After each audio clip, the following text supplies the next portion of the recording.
교수님 안녕하십니까? 안녕하세요. 어떠세요? 이제 네 번째 나오시는 건데 좀 익숙해지십니까? 네. 네네네. 댓글도 보면 좀 재미있으시죠? 네, 그렇습니다. 네. 자, 사우나 가면 문제다. 사우나는 가지 말아야죠. 자, 점심시간에 가는 건 괜찮습니다. 우선 제가 축하드릴 게 하나 있습니다. 저요? 새 책을 출간하셨더라고요. 진작 4월 말씀 5일에 주셨으면 제가 가져왔을 4월 5일에 텐데. 출간을 하셨던데 네. 제목이 아주 뭐 임팩트가 있었습니다. 더 크래쉬. 예. 네, 그래서 출판사 홍보 문구가 조정은 아직 끝나지 않았다. 주택시장 복합 위기 속에서 살아남는 부동산 하락 그 다음의 시나리오 이렇게 되어 있더라고요. 네. 네, 그래서 조정은 아직 끝나지 않았다.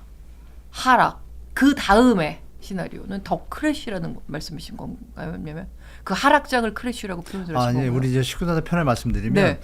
저는 더 크래쉬라는 용어가 워낙 파격적이기 때문에 네. 그거를 쓰지 않길 원했어요. 출판사에서는 원하시는 바가 있겠죠. 자극적이어야 네. 되니까. 그래서 조금 이제 신강이가 있다가 네. 조정은 끝나지 않았다가 이제 부제로 들어갔잖아요. 네네. 저는 근데 그걸 앞에다 붙이고 싶었죠. 조정은 끝나지 않았다. 네. 네. 그렇게 나왔습니다. 그래서 네. 내용은 이제 일반 분들, 전문가분들 말고 일반 분들 이제 정리하기 좋게 뭐 부동산 접근하기 어렵잖아요. 그런 내용을 좀 정리해 놨습니다. 그러면 지금 상황에 맞춘 네. 무슨 상황, 네. 뭐 이렇게 벌꿀 모형이라고 있어요. 이렇게 그 그림 하나 보시면 이해 뭐 그런 내용입니다. 그래서 네. 갑자기 근데 대본에 없던 걸 말씀하셔서 제가 당황스럽네요. 아유 뭘 당황하십니까? 뭐. 그럼 우리 전문가 구독자, 중에 전문가시죠. 애청자분들한테 이렇게 네. 좀 선물이라도 드릴 텐데. 직접 돈 주고 사서 보십시오. 네. 왜 그러세요? 저도 제 돈 내고 사서 보겠습니다. 하락장을 전망해 주시는 것만으로도 감사한데 네. 하락장 이후에 부동산 투자 어떻게 해야 되는가까지 설명을 해 주신다고 하니 그냥 공으로 듣지 마시고 공으로 이렇게 정보를 알려고 하지 마시고 이런 책은 돈 주고 사서 보시는 게 답이 아닐까 싶습니다. 책이 좀 비싸가지고. 네. 책이 비쌉니까? 네. 그건 제가 몰랐습니다. 오키오키 내돈내산 하겠습니다. 네. 대본에 없는 질문을 하는 것이 유튜브의 묘미입니다. 이러셨습니다. 그런 것 같아요. 네. 맞아요. 자, 그럼 오늘의 키워드부터 보겠습니다. 이자 부담 완화, 경매급증, 더블딥 이렇게 세 개를 꼽아봤는데 우선 이자 부담 완화부터 얘기를 해보겠습니다. 네. 저건 뭐 기준금리하고 연관이 돼 있죠. 하느니 2달 연속 기준금리를 동결했죠. 네. 그래서 시중금리가 선제적으로 지금 하락하는 추세에 들어간 것 같은데 네. 이러면 이자 부담이 확실히 완화가 돼서 시장에 좀 훈풍이 돌지 않을까? 어떻게 생각하십니까? 누가 하신 말씀이에요? 그런 뭐 얘기들을 많이 하시더라고요. 하죠. 네. 요즘 네. 기사에 많이 나오는데요. 그 전혀 그 하나만 보면 맞죠. 네. 그러니까 우리 아이가 이쁘다. 네. 이쁘죠. 객관적으로도 봐야 되잖아요. 객관적으로 제가 제 의견을 말씀드리면 아니다. 왜 아니냐면 우리 노무현 정부 시절에 미친 집값이었잖아요. 네. 그때 2005년도가 금리가 3.25 정도 됐어요. 그래서 집값이 많이 올라가니까 금리를 올렸습니다. 5%까지. 한 1년도 안 돼가지고 빨리. 그러면 이제 부담이 돼서 그러면 안 사야 되잖아요. 네. 지금 말씀대로라면 더 삽니다. 6년도 7년도 계속 올라갑니다. 막 끝이 없이 막 7년도까지 갔죠. 그 왜 그랬죠? 그 간단합니다. 네. 소득이 그때 경제 성장률이 한 6에서 7% 정도 됐어요. 금리가 2% 오르면 그래도 버는 게 더 많잖아요. 소득이 있잖아요. 네. 미래에 대해서 담보가 되잖아요. 그러니까 따라갈 수 있죠. 그리고 주택 가격의 수준 자체가 소득 대비 적정한 수준이었고 맞아요. 너무 높다고 했지만 않았어. 그때. 네, 맞아요. 그리고 MB 정부 때도 또 말씀드리면 그때는 PIR 그러니까 소득 대비 주택 가격의 그 배수가 8, 7 수준이었어요. 네. 그러니까 규제 완화책을 던지니까 바로 폭등을 했죠. 그 글로벌 금융위기가 터지고 나서 3, 40% 하락했다가 다시 올라갔다 그랬잖아요. 확 올라갈 때 여지가 있는 거죠. 집값이 기준치에서 많이 낮은 정상적인 수준이니까. 근데 지금은 어때요? 너무 많이 올라가 있으니까. 네, 소득이 느나요? 아니죠. 그런데 그렇게 얘기하시면 조금 성급하죠? 그럼 이자 부담이 완화되는 건 맞지만 네, 버티는 데 도움이 되는 것이지 새로 진입하는 분들 입장에서 현재 주택가격이 워낙 높아요. 네. 그러면 차라리 집값이 낮아서 이 금리가 높아도 이게 집값이 더 낮다라면 이걸 살 수가 있지만 집값이 워낙 높은데 금리가 0.5 내린다고 이게 갭이 좁혀지면 안 좁혀지잖아요. 그렇죠. 그 팩트를 봐야죠. 그래서 금리 인하가 현재 과도한 레버리지를 쓴 분들 입장에서는 도움이 되지만 네. 신규 진입하는 입장에서는 분양가가 결정적인 거죠. 주택 가격이. 그게 중요하죠. 네. 금리가 무슨 두 번째죠. 두 번째. 그럼 당연히 그 자본 환원율 계산하시면 그렇죠. 주택 가격이 워낙 높으면 금리가 낮든 높든 못 삽니다. 근데 주택 가격이 높더라도 내가 소득이 더 많으면 살 수 있죠. 그렇게 간단히 생각하시면 되니까 네. 그 말씀은 하나만 보고 너무 단편적으로 결정하면 안 네. 된다라고 제가 말씀드릴게요. 그러니까 기존 대출자들 변동금리 대출자들 같은 경우에 이자 부담은 좀 줄 수 있겠지만 그렇죠. 시장 전체를 좀 긍정적으로 바꾸기에는 그러니까 좀 상승 추세로 바꾸기에는 지금 다른 조건들이 영 아니다. 이런 결정적으로 준 말씀이시거든요. 것도 아닌 게요. 네. 우리가 대출 금리를 받으면 이제 변동 금리로 바뀐 분들이 많잖아요. 80%가 네. 변동이니까 변동 중에서 우리가 코픽스를 보통 6개월마다 다시 산정하잖아요. 그래서 아시겠지만 작년에 많이 올랐잖아요. 그렇죠. 그게 결정적으로 이제 우리가 피부에 와닿은 때가 언제냐면 1월부터였습니다. 1월 달이면 2달 전이잖아요. 네. 2달 전부터 갑자기 그 전에 하고 완전히 다른 이자 부담을 하고 있는 상태예요. 그 상태가 뭐가 낮아요. 계속 부담되는 상태가 그렇죠. 유지될 뿐이잖아요. 그렇죠. 그리고 이제 그러니까 하반기는 돼야 이제 그렇죠. 쭉 가서 그때가 이제 버티셔야 되는 입장이고 그리고 매입하러 들어가는 분 입장에서도 그렇게 만만한 기준금리는 아니거든요. 4%가 네, 맞습니다. 예전에 비하면 네. 뭐 두세 배인데요. 그죠? 그렇죠. 네. 네. 근데 주택가격이 내려왔으면 다행인데 안 내려왔기 때문에 그 논리는 성립하지 않습니다. 네. 자, 대본 플레이는 2시에 하시고 유튜브에서는 대본에 없는 걸 물어보셔야 된다고. 그 와중에 이렇게 물가까지 얘기하셨고. 올랐잖아요. 네, 맞습니다. 그럼 그 돈도 또 빼면 더 모자라잖아요. 그렇죠. 살 돈이. 그러니까 그렇죠. 안 네, 맞는 소득도 얘기죠. 그렇고. 우리 아, 청취자 네버엔딩 시청자분들 스토리님이 저는 책을 사서 보관하고 있다 그러십니다. 네. 이야. 감사합니다. 그리고 예약 구매를 했다는 분도 계십니다. 네. 그러면 이 얘기는 그러면 네. 이자 부담은 줄지만 시장에 뭐 호재는 못 아니, 될 것 그건 같다. 준게 하시는데. 아니라니까요. 네. 준 게 알겠습니다. 아니죠.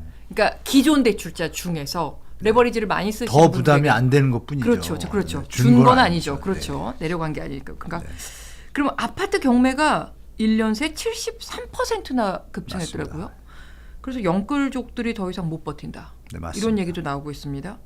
이거는 또 지금 교수님께서 얘기하신 거에 더 확신을 주는 그런 네, 뭐 네, 예전에 상황은 저희 아닙니까? 우리 노다지가 나오기 전에도 다른 데서 제가 이런 수순이 올 거다. 네. 경매가 그러니까 이렇게 얘기를 했죠. 작년에 내년 4, 5월 되면 경매들이 쏟아져 나올 수도 있다라고 예. 말씀드렸어요.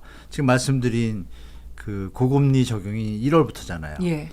그럼 버티다 못 버틴 분들이 이제 지금쯤 마음의 결정을 하고 막 이럴 때 연체율이 늦춰진 분들이 이제 경매 대상이 됐으면 한 6개월 정도 감정평가하고 이렇게 집행하는 과정이 있어요. 네. 그럼 그 6개월 뒤가 이제 물건들이 막 나오거든요. 아, 근데 지금 6개월 전부터 문제가 있던 집들은 이제 나오는 거고 지금 1, 2, 3월에 문제가 있다 표현보다 버티기 힘든 데들은 이제 6월, 7월부터 이제 나오기 시작하겠죠. 그때는 이제 경매물건이 꽤 나올 겁니다. 제가 볼 때. 하반기가 더 많아질 그래서 거다. 제가 조정은 끝나지 않았다라는 거랑 연결됐죠. 네. 지금 라이언님께서 문제는 경매 물건이 늘어나도 입찰이 안 됩니다. 그러니까 낙찰이 안 된다는 말씀이신 것 같아요. 그리고 입찰도 안 된다. 경매 물건에도 거품이 끼어 있기 때문이다. 이렇게 얘기를 하셨는데 네. 실제로 지금 낙찰률이 계속 떨어지고 있더라고요. 당연하죠. 그러니까 그 더 떨어지는 물건이 나올 것이다. 이렇게 생각하기 때문에 그 높게 안 부르시는 거죠. 입찰하시는 분들이. 그리고 네. 그래서 이 유찰된 물량이 다시 경매에 유입되는 것뿐만 아니라 신규 물량이 굉장히 많아요. 네, 아파트가 한 2배씩 늘어나고 네, 있습니다. 신규 2배씩. 물량이 많다는 게 정말 버티던 영끌족이 이제 던진다. 이렇게 네. 보이는 것 같은데 어떻게 보십니까? 네. 네, 맞습니다. 지금 뭐 저번에도 한 말씀드렸지만 P2P 업체라고 사금융이죠. 어떻게 네. 보면 P2P 업체에 이런 대출이 안 되는 분들 연체를 막으려면 3개월 넘으면 안 되니까 여기저기 빌리라고 애를 쓰다가 예. 제가 알기로는 뭐 LTV가 막 50, 60 정도 되면 그나마 여지가 있잖아요. 네네. 은행 가면 70%니까 10% 있잖아요. 근데 은행은 가면 심사가 좀 강화가 돼가지고요. 그러면 잘 안 해줘요. 그러면 어쩔 수 없이 이제 이금융권 가야 되는데 요새 저축은행은 대출 안 해주잖아요. 네. 저축은행도 지금 자기 살기 바쁘니까 힘들죠. 그러다 보니까 P2P 업체를 가게 되는 거예요. 그럼 거기가 금리가 14%예요. 그런데도 물건들이 들어오는 거예요. 그럼 그분들이 14%를 얼마나 버틸 수 있을까요? 6개월, 1년 갔을 때 점점 이런 가능성이 좀 높아지겠죠? 네. 그러니까 이제 이런 거랑 똑같죠. 지금 우리 시청자분이 질문 하나 주셨는데 ABCP 있잖아요. 네. 지금 건설사들 그 PF 그거 정부에서 지원해줘서 일단 차환 대출 해줬잖아요. 네. 근데 그것을 정부가 계속 뭐 영원히 대주고 있는 게 아니잖아요. 만기가 도래하면 받아야 되잖아요. 그때까지 이제 분양을 하든지 뭐 자구책을 잘 해야 되는데 예. 지금 이제 4월 달이 그래서 저번 주에도 말씀드린 4월 달이 중요한 달이에요. 분양을 했는데 네. 성적이 안 좋다. 뭐 분양가가 높으면 성적이 안 좋겠죠. 네. 그러면 그 현장들은 바로 좀 위험한 상태가 될 거예요. 그럼 그게 이제 캐피탈이나 보험사, 증권사에 연결이 될 거라고 봐요. 그래서 네. 시청자 말씀대로 9월 전에 조그만 어떤 뉴스들은 좀 나올 것 같습니다. 제가 볼 때. 네. 아우 죄송합니다. 제가 갑자기 사례가 네. 들렸어요.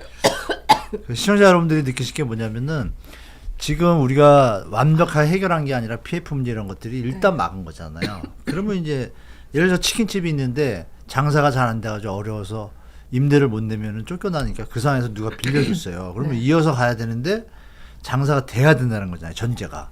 안 되면 어떻게 되겠어요? 빌려준 이자까지 덤태기 쓰게 되니까 결론은 아 시장이 나중에 갈수록 시장이 안 살아나면 어떤 일이 벌어지겠다고 예측이 되겠죠. 그렇죠. 소득이 네. 안 늘고 시장이 안 살아나면 그렇죠. 분양이 안 되면 네, 결론은 그렇습니다. 겁니다. 예. 네. 경매 시장도 지금 이렇게 얼어붙었는데 네. 전체적인 매물이나 거래량은 어떻습니까? 네, 매물은 이게 자료갖고 그 매물은 제가 상황을 말씀 올리면요. 서울이 그러니까 1월 1일부터 제가 말씀드릴게요. 다음 주엔 제가 요 그림을 갖다 좀 요약해서 한번 예. 보여드릴 텐데 네. 1월 1일부터 3개월 전이죠. 3개월 전 잡고 매물의 증가율을 제가 말씀드리면 1등이 서울인 것 같아요. 19%. 네. 1월 1일보다 매물이 19% 늘었습니다. 서울이요. 3달 전보다 비하면 어마어마하죠. 그럼 광주하고 뭐 인천, 경기 이런 데는 한 10%씩 늘었습니다. 네. 14%. 다 늘었어요. 안 는 데가 없어요. 세종시가 제일 안 늘었는데 4.4%. 매물이 그러니까 다들 3달 전보다 늘었다는 얘기는 뭐예요? 저번 주에 말씀드렸지만 파시려는 분이 많다는 얘기죠. 네. 네, 그죠? 그래서 그 매물이 소화가 안 되면 그 안 되는 분들 중에도 아마 레버리지를 많이 쓴 분도 계시겠죠? 그럼 그분도 또 부득이하게 그런 안 좋은 쪽으로 갈 수도 그렇죠. 있고 근데 그런 게 이제 연말까지는 조금 계속 리스크가 상존하고 있는 것 같습니다. 네. 지금 도킴님이 지장군님 대한민국 경제 때문에 목이 메이셨군요라고 하셨어요. 포터헤리님도 지영은 누나 경제가 어려워 목이 메이시나 보다. 네. 목이 메입니다. 좋은 소식을 전해드려야 되는데 계속 이렇게 네. 자 그러면 네. 지금 상황이 이러면 매도자 매수자 사이에 집을 살까 말까 이런 눈치 싸움도 치열할 것 같고 눈치 싸움이 치열하면 결국 거래가 없어지는 걸로 당연히 가잖아요. 네, 맞습니다. 다 지켜보니까 관망세니까. 그럼 가격도 지금 마찬가지로 그렇게 좀 혼조, 횡보 뭐 이런 상황입니까? 하락폭은 또 좀 줄었다 이런 얘기도 나오긴 나오더라고요. 줄었다의 기준을 맞추면 좀 헷갈리시고요. 네. 하락한 거예요, 상승한 거예요. 하락했죠. 네. 작년 9월부터 계속 하락 중입니다. 하락 중이죠. 일단 계속 결론은 하락 그거고 중이죠. 네. 1.3 대책과 특례 보금자리로 인해서 이제 긍정적인 효과가 있어서 하락폭을 줄였어요. 네. 줄였다 우리 저번 주에 말씀 나눴잖아요. 저번 주에 낙폭이 근데 커졌죠. 도리어 또 커졌어요. 네. 이번 주에 또 또 줄였어요. 좀 줄었어요. 그 다음 네. 주에 또 어떻게 될지가 궁금하지만 결론은 하락. 하락이라는 거죠. 네, 이게 폭이 픽스- 중요한 게 아니고 하락이라는 게 그렇죠. 중요한 근데 거죠. 그 하락이 언제 상승 반전하냐. 근데 지금 벌써 뉴스는 뭐 바닥이다 반전한다 앞서가는 거죠. 너무. 네. 그러니까 여러 가지 변수들이 아직 있으니까 올해는 파도가 계속 칠 것 같다. 네. 조금 더 지켜봐도 괜찮다 말씀드릴게요. 예. 그러면 지금 시장이 어떻게 보면 방향성을 못 잡고 있는 것 같아요. 일단 추세는 하락인데 하락폭이 커졌다 줄었다 커졌다 줄었다 뭐 이런 식으로 이제 어쨌든 방향성- 하락입니다. 방향은 방향성을 하락입니다. 잡은 네네네. 거죠. 방향성 하락인데 좀 반등하냐 안 하냐 그렇죠. 그거죠. 네. 반등이 반등이냐 아니면 일시적으로 잠깐 호재 때문에 오른 살짝 거냐. 오른 네. 거냐 이제 그 고산치죠. 네. 부분이 좀 네네. 혼조세인데 아까 말씀하셨다시피 4월의 분양 성적이 네. 그 다음에 시장이 어디로 갈 것인가를 좀 보여주는 가늠자가 될 것 맞죠. 같거든요. 네. 근데 이미 1순위 청약 마감한 데들이 있더라고요. 거기는 경쟁률이 꽤 높은 데도 있었는데 네. 이게 사실 최종 성적이라고 하면 실계약률까지 가야 되는 거지 않습니까? 그렇죠. 그러니까 그렇죠. 어떻게 보십니까? 이 실계약률까지의 최종 성적 어떻게 예상하시고 그 이후 시장 어떻게 보세요? 서울에 1, 2월에 서울에 분양 문양이 많이 없었거든요. 예. 네 군데가 있어요. 네 군데가 있는데 세 군데는 완판, 완판이고 한 군데는 반패, 참패는 네. 아니고 반패. 네. 그 휘경동에 있는 자이하고 양평동 자이하고 하여간 세 군데 성공한 데는 공통점이 하나 있습니다. 네. 기존 시세가 예를 들어서 18억이었는데 한 13억까지 내려왔어요. 뭐 17억에서 13억 내려왔는데 분양가가 11억 초반이나 중반이에요. 그거보다 쌌군요. 네. 근데 이런 건 다 완판됐고 예. 한 군데는 안 됐다 그랬잖아요. 안 된 데는 가격이 많이 조정이 안 됐는데 조금 더 이렇게 살짝 높았군요. 좀 더 받아 보려다가 아. 수요자들이 스마트하시니까 예. 바로 정리되죠. 그래서 아직도 못 팔고 있습니다. 그리고 작년에 미분양 난 서울 아파트 있잖아요. 좀 약간 네, 소다. 네, 네. 아직도 팔고 있습니다. 그러니까 극과 극이죠. 어디는 완판, 어디는 아니다. 예. 결론 뭐예요? 분양 가격. 분양가네요. 근데 분양가가 어떤 기준? 기존 조정된, 고점 대비 네. 어느 정도 내려온 데서 비슷하냐, 덜 내려온 데서 비슷하냐 차에 따라 현장이 다 갈리는 거예요. 예. 그럼 이 현상은 4월 달에 분양이 지금 서울 수도권만 27,000개고 전국으로 한 35,000개 되는데 그 물량 중에서 10,000개 정도가 만약에 미분양이 났다. 그러면 이제 그 시행자나 현장에 욕심들이 좀 있었던 거죠. 왜?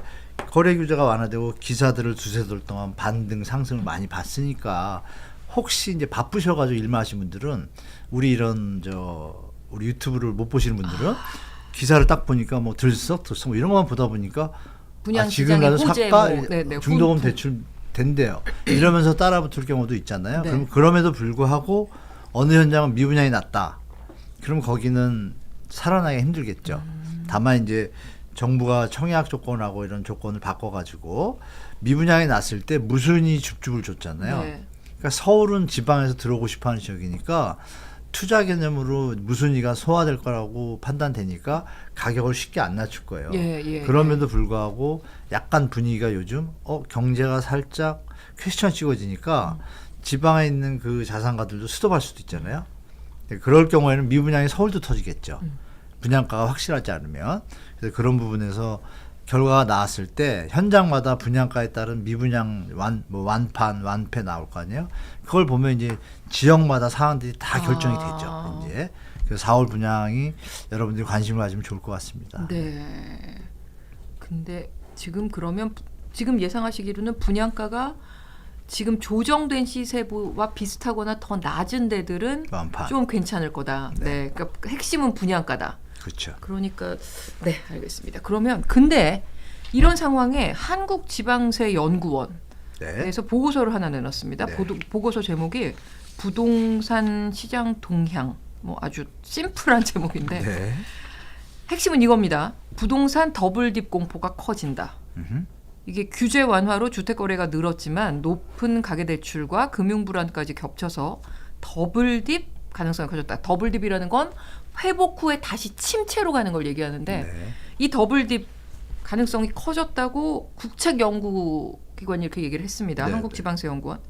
어떻게 보십니까? 이거 가능성 있어 보이십니까? 뭐 제가 그동안 말씀드렸던 거랑 똑같은 네. 의견이신데 가능성이 있는 게 아니라 가능성이 높죠. 전 높다고 보고 네.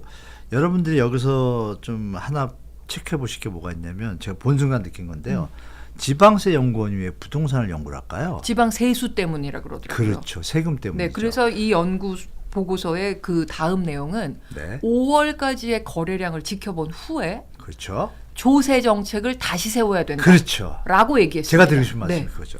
그럼 그 얘기는 뭐예요?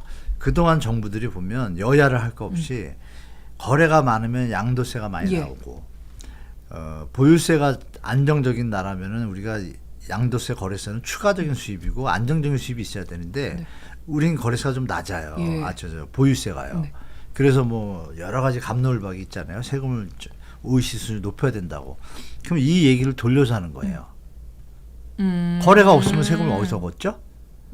보유한 사람들이 그러니까 종부세 할인하고 이런 거에 대해서 대놓고 말은 못하니까 종부세라는 표현은 못하고 보유세를 높여야 한다는 얘기를 우회적으로 표현한 거죠. 지방세 연구원. 그럼 이걸 가지고 정부가 어떻게 할지는 정말 초미의 관심입니다. 그렇죠. 제가 볼 때. 그러면 선거 전이기 때문에 총선이 얼마 안 남았잖아요. 함부로 얘기를 하기 어렵고. 네. 그러나 이분들이 본 게 맞죠. 국가의 재정을 생각할 예. 때 부동산의 비중이 워낙 크고 세금에서 차지하는 비중이 많잖아요. 그러면 안정적인 미래 국가 운영을 위해서는 보유세 부분이 안정적으로 된다면 유지가 좀 쉽잖아요. 그렇죠. 거래세는 시장에 그걸 타니까요. 네. 그렇죠. 시장의 변동성이 너무 왔다 갔다 하니까. 그래서 그 부분을 우회로 했기 때문에 더블 딥을 간다는 얘기를 확정적으로 했잖아요. 이 양반들이. 했다는 얘기는 이미 조사를 얼마나 했겠어요. 세금을 건드려야 되는데. 그러고 나서 했다는 얘기는 이제 정부의 좀 좋은 표현으로 한 것 같아요. 이러하니 정부에서 국민연금 개혁한다는 얘기 나오는 것처럼 보유세라는 개념이 이제 중장기적으로 여러분들이 아시게 여러분 선진국이 될수록 보유세가 이제 점점 높아집니다. 맞습니다. 네. 그래서 우리가 그 과정 과도기다. 그래서 또 자산가들은 이미 알아요. 알아가지고 조정을 하거든요. 벌써. 그런 부분 좀 새겨서 뒤에서 생각하시면 좋으실 것 같아요. 그럼 이거는 시장이 어떻게 될 것인가 또 얘기를 한 거지만 앞으로 세금 정책이 어떻게 바뀔 것인가에 대해서도 힌트를 주는 연구 보고서군요. 이게 네. 근데 어쨌든 정부 정책기관 연구소가 이렇게 더블딥 가능성이 커졌다고. 만약에 지금 뭐 규제 완화로 조금 거래량이 상승하거나 조금 시장이 나아진 것 같아 보여도 다시 침체할 가능성이 크다고 올해 안에는 그렇게. 이게 계속 상승할 것 같으면 이 보고서를 안 냈어요. 안 냈겠죠. 안 냈겠죠. 양도세가 카바라. 예, 맞습니다. 자, 이제 가격과 그 거래량 이런 걸 봤는데 입주 상황을 한번 보겠습니다. 네네네. 4월 아파트 입주 전망 지수만 보니까 상승을 했습니다. 네. 부동산 시장에 대한 회복 기대감이 크다. 5달째 상승이거든요. 그런데 이건 기대죠. 근데 현실은 좀 다릅니다. 그렇죠. 다릅니다. 지난달 실제 입주율을 봤습니다. 이게 현실이죠. 네, 맞습니다. 수도권 73.6%. 이게 2021년 12월에 92%였거든요. 네. 1년 3개월 만에 20%포인트가 떨어졌어요. 그러니까 그렇죠. 입주 괜찮아질 거야. 입주 시장 사람들이 다 새 집으로 올 거야 라고 기대는 하지만 실제 입주율은 지금 거의 6년 새 최저로 떨어졌어요. 이건 왜 이렇게 괴리가 있는 겁니까? 일단 집값이 비싸니까요. 네. 비싸니까 전세로 우리가 2020년도 21년도 좋을 때 전세 보증금을 레버리지 삼아서 주택 투자를 하려는 청약 수요자가 많았어요. 예. 그분들이 지금 전세가 비싸니까 사람들이 안 들어가니까 어떻게 돼요? 못 기존 채우잖아. 집을 정리를 못 하시는 거군요. 기존 집을 정리 못하는 분이 한 40%. 네. 그리고 원래 전세를 놓으려고 네. 생각했던 투자자 개념의 사람들도 한 40% 돼요. 전세 보증금으로 잔금을 하려고 했던 사람. 지금 말씀하신 원래 집을 팔고 잔금 치려고 했던 분. 이게 한 반반 돼요. 이분들이 지금 묶인 분들이 많은 거죠. 많다 보니까 지금 73.6으로 나왔잖아요. 네. 전국으로 따지면 한 60% 중반밖에 안 됩니다. 그러면 우리가 심각하게 생각할 게 뭐냐면 그러면 30% 가까이는 지금 못 채우고 있다는 얘기잖아요. 그렇죠. 근데 개포자의 프리던스도 아직 못 채웠거든요. 2월인데 벌써 2달 다 가는데 아직도 물건이 있어요. 그러면 그분들은 못 버티면 어떻게 되죠? 잔금을 못 냈다는 얘기잖아요. 네. 잔금을 못 내면 어떻게 되죠? 그러면은 당첨이 무효가 되는 거죠. 그건 아니죠. 당첨은 됐죠. 그건 아닙니까? 연체 이자를 내게 되죠. 그렇죠. 잔금 낼 때까지. 근데 잔금 낼 연체율이 때까지. 싼 데가 8%, 비싼 막 9%, 10% 그래요. 그 1년만 가면 버티겠습니까? 못 버티죠. 분양가가 20억짜리 같은 집은 정말 못 버티죠. 예. 그럼 그거 어떻게 되겠어요? 전매를 해야 되는 거죠. 네. 그런 식으로 또 시장이 바뀔 수도 있고. 또 매물이 또 나오는군요. 네, 입주율이 80% 안 넘으면 그 입주율의 개념도 또 이건 전망인데 이제 주택산업연구원에서 이제 건설 회사 사장님한테 여쭤보는 거잖아요. 그러면 이건 말씀대로 좀 긍정적인 플러스 알파가 있으니까 80%대 가도 20%가 비잖아요. 네. 90%가 돼야 유효 회전량 때문에 안정적인데 지금은 불안한 상태라는 걸 보여주는 거죠. 이거를 굳이 상승했다는 그 수치를 보여주고 싶어서 했는데 제가 볼 때는 역효과가 나는 그러니까요. 거죠. 제가 보기에도 입주 전망 지수는 상승했는데 네, 맞아요. 실제 입주율은 이렇게 사상 최저치에 돼 있다는 거는 그렇죠. 사람들이 괜찮아져야 되는데라고 기대는 하는데 맞아요.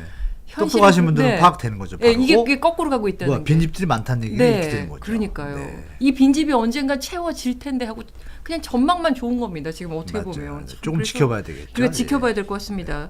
지금 1년 3개월 만에 92였던 게 73대로 떨어졌다는 거는 이게 다시 또 매물로 나올 가능성이 크기 때문에 또 가격이 더 하락할 요인이 될 수 있다는 거예요. 맞습니다. 그리고 지난주에 이 얘기 하려다 시간 관계상 못했습니다. 미국의 상업용 부동산 이슈. 지금 뭐 금융 불안으로 굉장히 이어지고 있는데 이게 어느 정도나 심각한 건가요? 우리 저번 주에 자료에 있는데 그 띄우는지 모르는데 안 띄워지면 제가 말씀을 드리면 미국의 평균 샌프란시스코가 원래 서울 같은 분위기잖아요. 예, 예. 샌프란시스코가 지금 공실률이요. 글로벌 금융위기 때도 한 14% 15%밖에 안 됐어요. 공실률이. 네. 지금 그리고 전국의 52개 주에서 조금 잘 나가는 주들 있잖아요. 네. 우리 말하면 6대 강시 수준. 이런 데들이 평균이 지금 공실률 20몇 %예요. 근데 이게 그냥 단순한 공실률 개념이 아니고요. 미국은 주로 이제 대출을 받아서 예. 시행자가 이걸 사가지고 대출을 받거나 아니면 투자자한테 자금을 받아서 빌딩을 사요. 예. 그 임대 수익을 배당 형식을 많이 네, 네, 취하거든요. 네. 그럼 이제 임대 공실이 생기면 배당 수익이 줄게 되잖아요. 그러면 투자자나 이런 사람 입장에서 돈을 빼죠. 채권을 회수하고 싶은 예. 마음이 들잖아요. 네. 그 현상이 벌어지면 이제 힘들어지잖아요. 그 중간에서. 아니면 또 대출해 준 데가 있을 거 아니에요. 예, 예. 대출해 준 데는 뭐예요? 이자를 받잖아요. 그 임대 수익을 가지고 이자를 내는 걸 받았는데 이자를 못 받죠. 임대 수익이 안 맞춰지면 이자를 못 받으면 어떻게 돼요? 은행 입장에서 대출을 회수해야 되죠. 그렇죠. 원금 회수. 그렇다고 계속 손을 볼 수는 없잖아요. 그런 일이 지금 더 결정인 건 미국의 상업은행의 80%가 중소은행들이 다 대출해 준 거예요. 그러면 이게 앨런 머스크가 얘기했잖아요. 그 천재가. 다음은 상업용 부동산 위기다. 네. 미리 던졌단 말이에요. 네. 그것이 이제 가셔야 되는데 대한민국도 문제입니다. 대한민국도 중소 우리 저축은행이나 이런 데도 있잖아요. 뭐 이금융기관들이 4에서 50% 수준을 다 대출했어요. 네. 특히 상업용하고 여러분 기억나시면 물류창고? 물류창고가 코로나 전에 많이 각광받는 네, 분야였거든요. 왜냐하면 우리가 수출이 막 좋아지고 이러니까 창고가 모자라가지고 창고 짓는 붐이 일어났어요. 특히 이제 코로나 있잖아요. 네. 코로나 그 약이 왜 냉동돼야 되잖아요. 예, 예. 아, 이거 재밌는 얘기인데 하나 드려도 되나요? 네, 괜찮습니다. 어떤 분이 창고 사업을 막 하다가 최첨단 미국 걸 가져와가지고 네. 돈을 막 끌어가지고 냉동 시스템이 되는, 냉동이 그냥 냉동이 아니라 원격 조정이 되는 큰 창고를 지은 거예요. 예. 돈이 막 많이 들어갔겠죠. 그런데 코로나가 터진 거예요. 박살 났는데 코로나 그 우리 약 있잖아요. 맞았던 백신. 거. 네. 그게 그 냉동실이 필요했던 거예요. 그래서 그분이 네. 대박 났어요. 사람이 운도 있다. 뭐 얘기 잠깐 네. 드리고 그래서 그 물류 창고가 그러면서 히트를 쳐가지고 모든 분들이 막 땅 사러 다니고 그랬거든요. 거기에 이제 PF를 증권사하고 보험사 캐피탈들이 많이 해줬어요. 근데 지금 다 진행 중이다. 다 스톱 상태예요. 그렇죠. 왜? 경제가 안 좋아지니까 창고를 쓰기로 선약했던 업체들이 미안하, 우리는 창고 못 쓰게 됐어. 이런 해약이 나오니까 어떻게 돼요? 못 메꾸잖아요. 그렇죠. 그러면 자본 투자와 이익 배당과 연결돼 있잖아요. 펑크가 나니까 다 펑크잖아요.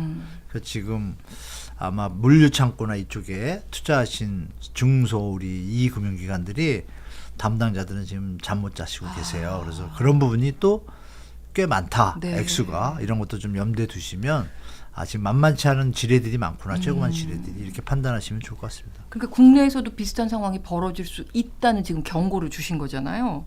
네, 근데 가능성이 좀 높아지고 이틀 있습니다. 전에 모 저축은행과 모 저축은행이 부동산 PF 대출에서 1조 원대 결손이 발생해 곧 예금자식 계좌를 정지할 예정입니다. 네? 잔액을 모두 인출해야 합니다. 라는 문자가 이틀 전에 막 대량 유포됐어요. 근데 이게 해커예요? 허위였습니다. 해커네. 네, 허위로 파악이 그거 돼서 나쁜 사람이네. 나쁜 사람입니다. 이거는. 그래서 해당 저축은행들이 이 허위 사실 유포자를 고발했고 법적 조치를 진행 중인데 그래서 금융위원장이 오늘 이 시장 혼란을 유발하는 악성 루머에는 엄정 대처하겠다 이렇게 또 얘기를 세게 했습니다. 네. 근데 어쨌든 이건 완전히 허위 사실 유포였지만 이런 위험은 상존할 수 있다 이렇게 보신다는 네, 거죠. 일단 현장에 그런 사람들이 펼쳐지고 있으니까. 네. 그럼 마감이 되면서 이제 분양이나 잔금을 쳐야 되잖아요. 이제 분양을 했으면 잔금을 치고 수요자들이 들어와 주는 뭐 예. 아파트나 오피스텔 이런 데들이 지금 잔금을 안 치고 지금 막 조금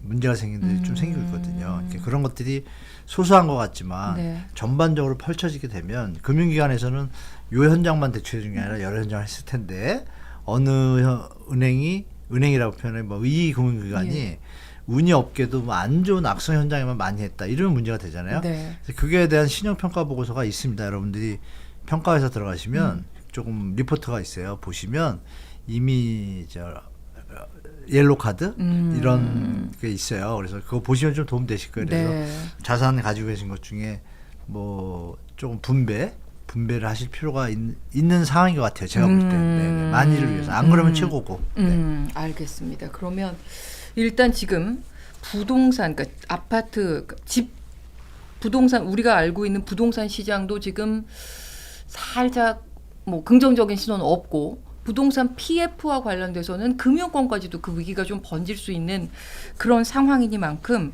여러분이 더 많은 정보를 좀 찾아보시고 이런저런 좀 정확한 해석을 들어보신 다음에 갖고 계신 자산을 어디로 옮기실지도 좀 생각하시고 투자 시기도 고려하시고 그러시면 좋겠다는 그런 말씀이었던 걸로 제가 그냥 임의로 정리를 해보겠습니다. 너무 잘하셨습니다. 그럼 교수님, 네. 이 뭐 이렇게 혼란한 시장을 이번 주에도 잘 정리해 주셔서 너무 감사합니다. 별 말씀이요. 네, 다음 주에 뵙겠습니다. 네. 오늘 감사합니다.